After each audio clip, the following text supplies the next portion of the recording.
Hey guys, in today's news update I want to talk about a study saying that ultra-processed foods are terrible for your erectile dysfunction. This is Arnold here for Healthy at 60 Plus. If you have any questions about this video, just call or text me at 609-410-4790. Now let's see what we have today. The following is a summary of the study. A link to the full article is included below this video and really well worth reading. I speak to men every day who want to reverse their ED issues. And the major underlying causes of erectile dysfunction is damage to the cardiovascular system, which is primarily caused by diet.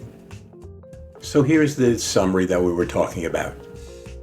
A recent study from the Center for Disease Control and Prevention showed a link between consuming ultra-processed foods and a decrease in heart health.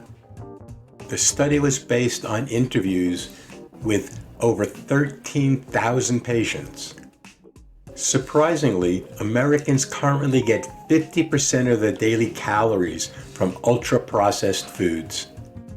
Packaged chips, cookies, and sodas are all considered ultra-processed. This type of food generally lacks the fiber and nutrients of whole, unprocessed foods. Interestingly, you'll notice that the study was reported by the CDC, which is a U.S. government agency. The U.S. government is not known for promoting eating well as a way to stay healthy.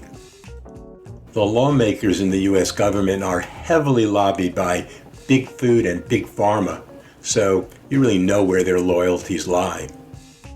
So this report is really a big deal.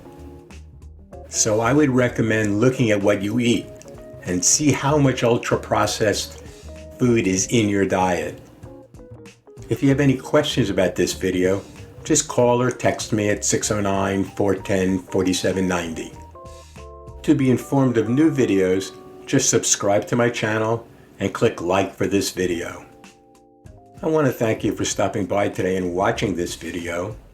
And to view other videos about this same topic, just click on either of these two video links above. Again, thanks for stopping by and have a great day.